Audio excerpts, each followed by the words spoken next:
Move out. You're obstructing a pregnant woman gently caressing her belly, Alicia instructed. I pondered Alicia's comment, wondering if pregnant women truly displayed a kinder expression. Observing the malice on Alicia's face, I shot a quick glance at David. You can sleep in the storage room, Alicia suggested, and David concurred. My lifelong love for him waned instantly, though a touch of sentiment lingered, leaving me somewhat melancholic. All right then, I replied, and in response, David happily took Alicia's hand. Alicia gazed dreamily at David, and witnessing their intimacy replaced my melancholy with anger bubbling up from within. I'll leave by tomorrow, yeah. Oh, maybe you should stay out tonight after all. This is now mine and Alicia's home, David proclaimed joyously. I nodded slightly before exiting the house, contemplating what lay ahead and cracking a smile. My name is Catherine Taylor. I'm a 46-year-old housewife. Before marriage, I worked intensely, but that was over 20 years ago. Nowadays, I enjoy daily chores and sipping coffee, just an ordinary middle-aged lady. But my hobby is investing. I've been doing it since before marriage. Recently, I've been earning significant dividends, treating myself to lavish hotel brunches and spa visits, leading a pretty elegant life. My husband, David, is 40 years old, a salesman for a major company. He's gained quite a bit of weight, and frankly, he's been rather smelly lately, but he's good with words, given his profession. He may look big, but I love him. I felt he should probably lose some weight for health reasons, but he had this cute, mascot-like appeal, so I didn't see the need to force him into a diet. David and I have a daughter, Emily.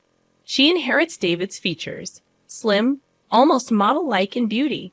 Not just in appearance, she's academically top of her class and excels in sports, even making it to national competitions. She's also humble and works hard. It feels like we, the geese, gave birth to a swan. Both David and I dote on Emily, and we've often been told we're overprotective. David has a bit of a weak spot for younger women, but he chose to marry an older woman like me and cherished our family. So I thought a little wandering gaze here, and there was inevitable. We lived in a condo we bought around the time Emily was born, but it was getting old, and they were considering raising the maintenance fees. Recently, amidst all this, Emily decided to share an apartment near her college. At the same time, one of my relatives approached us about inheriting a now vacant house. David and I decided to renovate that house and move there. But who could have known that this would cause issues between David and me, which have been smooth sailing up until then? The condo we had was a 4-bedroom, including a guest room, but the new house is just 2 bedrooms. Although it's smaller than before, considering our retirement, we made it a single story, and it's been very comfortable. One of the rooms, which serves as a study and a guest room, can be divided to make an additional room for Emily if she ever comes back. David started coming home late every night to work dinners, and somehow always found reasons to go out, even on weekends. Sleeping next to David, who would come home reeking of alcohol and cigarettes, was unbearable for me, even if we had separate beds. Because of that, even though we originally shared a bedroom, I've been sleeping in the study ever since we moved. When it came time to send out moving announcements, I mailed letters to various places. David isn't good with that sort of thing. So I took the initiative to send letters on his behalf to his family and relatives. As for me, since my parents have passed away, I simply wrote a brief note and sent it to friends and relatives on my mother's side. I haven't been in contact with any relatives from my father's side because of my half-sister, Alicia. Alicia is my half-sister, 14 years younger than me. When I was in 7th grade, my mother passed away, and about 6 months later, my father remarried. Alicia was born to him and his new wife at the time of their marriage. Alicia was already 2 years old, so I initially thought it was a union of 2 families with kids. About 5 years into their marriage, my father and his new wife were involved in an accident and never returned. At their funeral, relatives from my dad's side told me that he and his new wife had been childhood friends, and everyone had always thought they would end up together. However, my mom had set them up through her boss, and my dad felt he couldn't refuse, leaving his childhood friend out in the cold. To think that behind their smiles, my dad had a child with his second wife was a huge shock to me. Every time we had a family gathering, Alicia's favorite foods were served. She had brand name clothes, and she got the biggest room all to herself. If she said she wanted to go somewhere, they'd take her immediately. Meanwhile, I was burdened with all the chores, from preparing meals to doing laundry. I had to work part-time jobs, and all the money I earned was taken away. I also had a small storage room under the stairs, and I had to beg for even basic necessities. By the time Alicia was in elementary school, she had heard about my mom from the relatives and started looking down on me. I worked several part-time jobs to save money and finally moved out. It was impossible for me to harbor any positive feelings towards Alicia, and I never told her about my marriage or that I had a child. A few weeks after moving, I was having tea and relaxing when the doorbell rang. When I answered, a man's voice mumbled delivery, and on the screen was a person looking down. I thought maybe David had ordered something and opened the door, only to be left speechless. "Oh, Alicia, why are you here?" "Hi, sis. Long time no see. Just thought I'd drop by," Alicia said while wearing the hat I saw on the intercom. She wasn't a delivery person, but my half-sister. Without waiting for a response, she walked past me, entered the living room, and sat down on the couch. I followed her in a hurry, stood in front of her, and looked down. "I figured you wouldn't open the door if you knew it was me, so I used a recorded voice. That's just low. Geez, you're scary." I raised my voice at Alicia, and she feigned fear in an exaggerated way.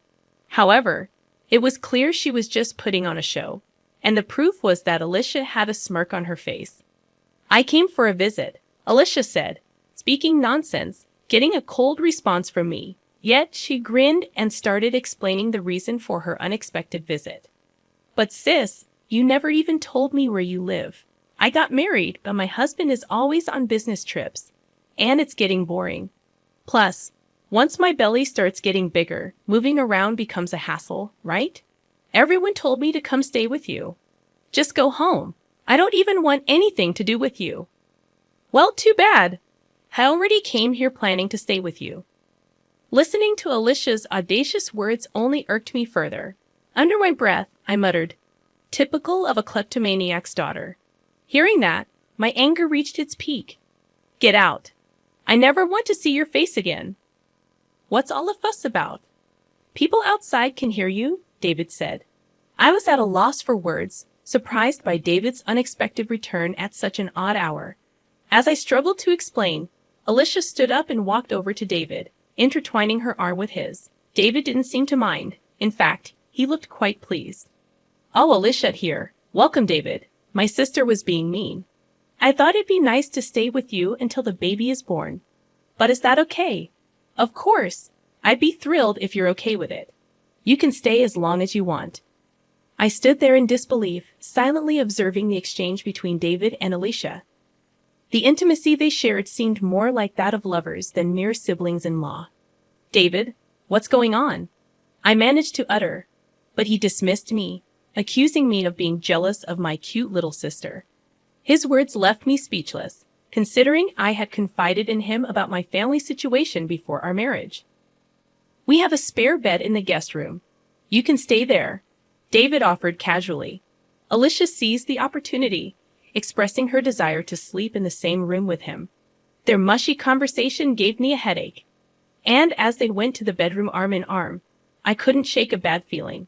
Peeking into the room after several minutes, I discovered them embracing each other, living out what felt like a dream for Alicia. "The baby is thrilled too, living with Daddy," Alicia exclaimed, dropping the bombshell that David was the father. As they kissed, I watched through the crack in the door, tears streaming down my face. From that day on, they treated me like a housemaid. I complied, but silently began gathering evidence against them, contemplating divorce. One day, Alicia arrogantly demanded I leave the room, claiming she, a pregnant woman, needed space. The spiteful look on her face contradicted the gentleness usually associated with expectant mothers. Looking at David for support, he sided with Alicia, causing any lingering feelings I had for him to vanish. Still, A touch of sadness remained as David happily took Alicia's hand, sealing my decision to leave. "I'll leave tomorrow," I declared, prompting an elated David to suggest I find somewhere else to stay that night. "This is now my and Alicia's home." I subtly nodded, leaving them to enjoy their laughter while they could. Stepping outside, a grin formed on my face as I contemplated what lay ahead. That night, I checked into a hotel, making plans for the next phase. The following day, I scheduled a moving company and headed to City Hall to start anew. Excitement and thoughts of newfound freedom kept me awake, but my spirit remained high. To my surprise, upon returning home, I found the moving company already confused, as the house appeared empty. A small box with a note greeted me, containing some of my cherished belongings carelessly thrown in. Adding insult to injury, David's wedding ring lay at the bottom of the box. Anger surged within me as I discovered the house in disarray, with evidence of David and Alicia's escapades. I led the movers to pack their belongings, then found the note on the dining table announcing David and Alicia's 6-day trip abroad and requesting the house to be cleaned. The note mentioned that the divorce would be finalized upon their return. David's utter self-centeredness left me dumbfounded, but his absence made executing my plan much easier and secretly grateful that I had the movers pack all my belongings. I left David's wedding ring on the kitchen counter before departing the house. After some contemplation, I purchased a place near Emily's university, which happened to be on sale. The one-bedroom apartment was cozy, and I cherished the solitude it offered. On the day David and Alicia were set to return, my phone incessantly rang. Without checking, I knew it was them. Answering with a nonchalant hello, I was met with David's frantic voice demanding an explanation. "What the hell is going on?" he shouted. Remaining calm, I replied, "What do you mean? What's going on?" David, fuming, informed me that the house was gone. Bursting into laughter, I explained, "Well, it was my house. And if I'm not going to live there, why keep it? We were living there, weren't we? Don't worry. Everything's safely stored in a storage unit. I'll text you the location and access code." David demanded I bring back the house, but I retorted that it was under my name, and the money used to build it was from my investments, not a dime from him. David seemed to recall his lack of involvement when the house was built, a fact he had conveniently forgotten.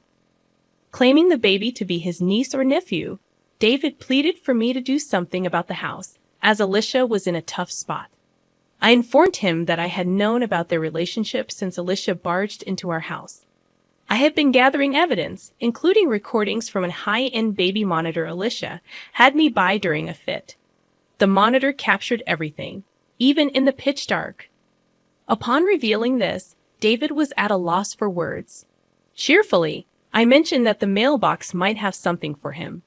David checked it, discovering a certified mail. I explained that it was about the payment, and there was one for Alicia too. Unfazed, I insisted it was compensation for their betrayal. Ignoring his plea to talk to his lawyer, I ended the call. A barrage of calls followed, which I ignored. My old phone, used for evidence, wouldn't be an issue if left alone. After an hour of incessant calling, David seemed to give up. The attorney reached out, sounding weary. The next morning, a relative from my father's side called on my new phone, likely having obtained the number from Alicia. Expecting scolding, I recorded the call. The relative demanded an apology to Alicia, who was pregnant, and insisted on a new house as compensation. Unyielding, I refused to apologize to the woman who had an affair with my husband. I asserted that Alicia should apologize and pay compensation. When accused of being a kleptomaniac's child, I retaliated, stating that Alicia's actions were reflective of her father's betrayal. I instructed them to relay a message to Alicia to never get involved with me again, though I doubted she would have the chance. Hanging up on the babbling relatives, I felt a refreshing release of pent-up emotions. I contacted my lawyer, determined to bring Alicia and David to justice.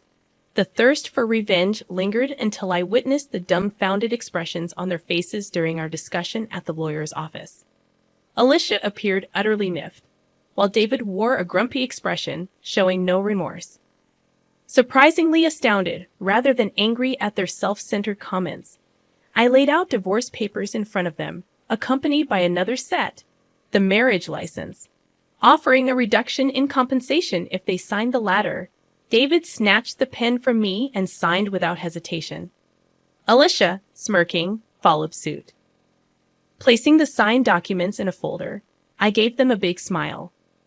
"I'll submit these to the county office," I announced. Alicia, with a dumbfounded expression, tried to argue, but I revealed that the divorce was already finalized in mediation the day before. Her lack of awareness stemmed from disregarding multiple summonses. As Alicia and David processed this information, I dropped another bombshell: the possibility of David denying the father-child relationship with the unborn child.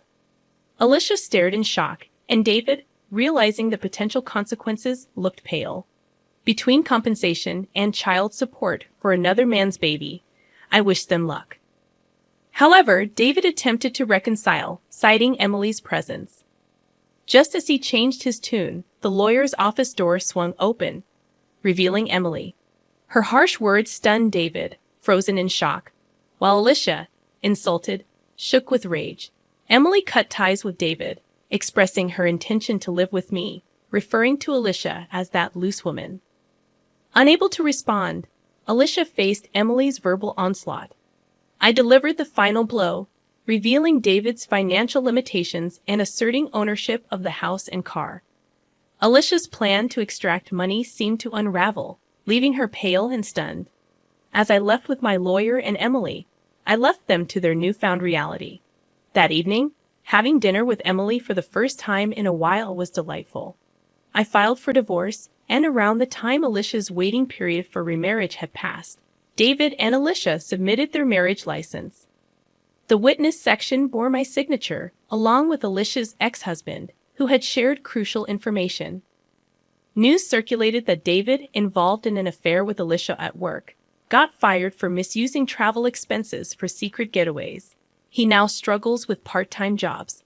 Alicia, taking care of the child, faces financial difficulties after being dumped by her boyfriend. Her attempt to sabotage my family had backfired.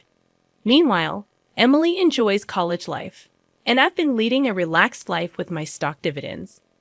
Surprisingly, I've developed a closer bond with Alicia's ex-husband, who affectionately calls me Catherine.